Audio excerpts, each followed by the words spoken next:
ओम शांति। आज ब्रह्मा बाबा के 18 कदम में 12वां कदम, त्याग और भाग्य दोनों में नंबर 1। जैसे ब्रह्मा बाबा आदि में स्थापन के कार्य प्रति साकार रूप में निमित्त बने, अलफ की तार आई तो सेवा अर्थ सर्वस्व त्याग मूर्ति बने, त्याग और भाग्य दोनों में नंबर 1 रहे। अब अंत में भी बच्चों को ऊंचा उठाने के लिए, अव्यक्त बनाने के लिए अव्यक्त वतनवासी बने। तो त्याग और भाग्य दोनों में फॉलो फादर करते हुए स्वयं को और सेवा को संपन्न कर बाप समान अव्यक्त वतनवासी बन जाओ। आज बाबा समझाने दे रहे हैं, त्याग और भाग्य दोनों में नंबर 1। जैसे ब्रह्मा बाबा आदि में स्थापना के कार्य प्रति साकार रूप में निमित्त बने, अलफ की तार आई यानी शिव बाबा की टेलीग्राम जैसे ही आई उन तक पहुंचा तो सेवा अर्थ सर्वस्व त्याग मूर्ति बन गए और त्याग और भाग्य दोनों में नंबर 1 बने। जैसे कि कहते हैं ना, अभी नहीं तो कभी नहीं, ऐसे ब्रह्मा बाबा ने हर इंस्ट्रक्शंस को शिव बाबा के कंप्लीट उन्होंने फॉलो किया। जो भी डायरेक्शन शिव बाबा से मिला उन्होंने फॉलो किया। तो अब अंत में भी बच्चों को ऊंचा उठाने के लिए व अव्यक्त बनाने के लिए अव्यक्त वतनवासी भी पहले वही बने ब्रह्मा बाबा।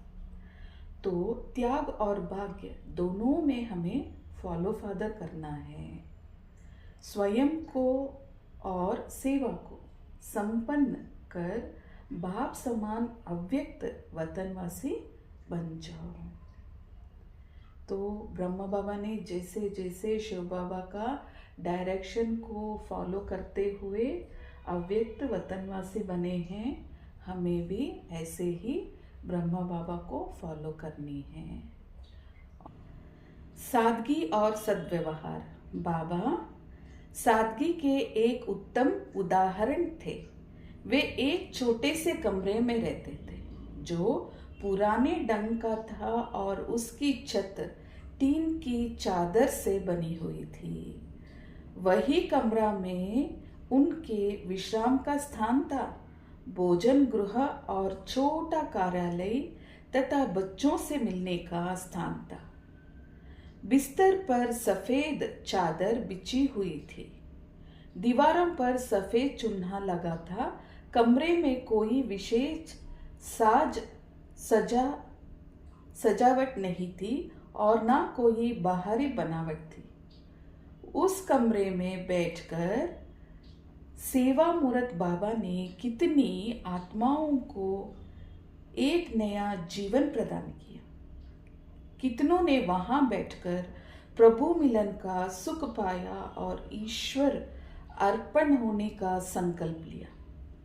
उन्होंने कभी किसी को व्यक्तिगत रूप से फटकारा, डांट डपट नहीं दी, बल्कि वे सदा सभी से सुकोमल, सुमधुर, सद्भावना पूर्वक और सम्मान सहित शब्द से वार्ता करते।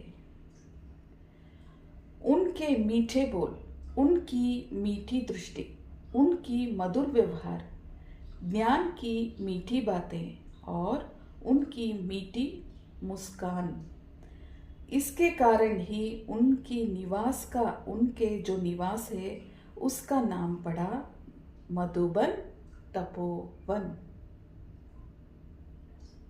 तो बाबा जो थे ब्रह्मा बाबा सादगी और सद्व्यवहार के उदाहरण थे। तो सादगी का एक उत्तम उदाहरण ब्रह्मा बाबा। तो जहाँ वह रहते थे वह एक छोटा सा कमरा था और उसकी जो छत थी वह टिन की चादर की बनी हुई थी।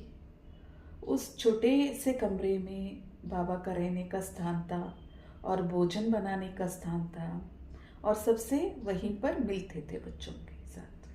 और दीवार एकदम जैसे आजकल हम लोग पेंट वेंट लगाते हैं ऐसे नहीं, एकदम सिंपल, जो पुराने ज़माने में सफ़ेद रंग का दीवार बनाते थे ऐसे ही। और उस कमरे में बाबा ने बैठकर ऐसी तपस्या की, जो आने वाले बच्चे बाबा से मिलते थे, ईश्वरीय अनुभव करते थे और संकल्प करते थे कि हम भी ईश्वर बाबा की, उनको ऐसी टचिंग्स मिलती थी, शिव ब्रह्मा बाबा की जो तपस्या की शक्ति थी, उन जो भी मिलने आता था उन पर इतना असर पड़ता था। तो ऐसे सिंपल सा कमरे में भी बाबा ने इतना श्रेष्ठ वातावरण बनाया था। तो बाबा कभी किसी के ऊपर अथॉरिटी नहीं लेते थे, किसी को डांटते भी नहीं थे।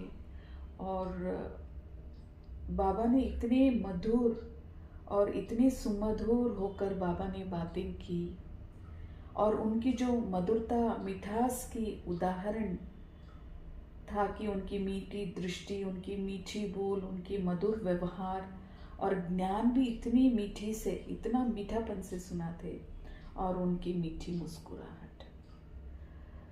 तो उन सभी को देखते हुए सभी ने बाबा का जो कुटीर था उसका नाम रख दिया मधुबन तपोवन।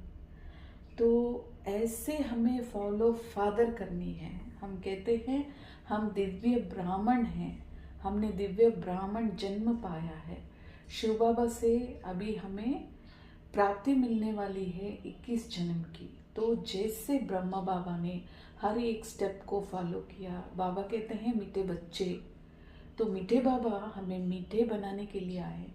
तो जैसा ब्रह्मा बाबा बन के दिखाए हैं, हमें भी हर कदम में ब्रह्मा बाबा जैसे मीठा मीठा बन के दिखाना है। मन बुद्धि संस्कार से मीठा बनना है हमें। और आज योग अभ्यास के लिए अपनी शक्तिशाली मनसा द्वारा सकाश देने की सेवा करो। जैसे बाप दादा को रहम आता है, ऐसे आप बच्चे भी मास्टर रहमदिल बन मनसा अपनी वृत्ति से वायुमंडल द्वारा आत्माओं को बाप द्वारा मिली हुई शक्तियों को दो। जब थोड़े समय में सारे विश्व की सेवा संपन्न करनी होती है, तत्वों सहित सबको पावन बनाना है, तो तीव्र गति से सेवा करना है। सेवा करो। देखिए आज डायरेक्शन कितनी गहराई की है कि शक्तियाँ जो बाबा से मिली हुई है उसे हमें अभी सेवा में यूज़ करना है। और जब ऐसी स्थिति होती है विश्व की सेवा संपन्न करनी है, तो तीव्र गति से भी सेवा करनी होती है। तो इसके लिए हमें शक्ति भी भरना है और दूसरों को शक्ति देनी है, सकाश देनी है। इसके लिए बाबा के साथ जितना जितना बुद्धि योग जोड़ेंगे, बाबा से शक्ति मिलती जाएगी और हमें सेवा करने में भी शक्तियाँ प्राप्त होती रहेगी। अच्छा, ओम शांति।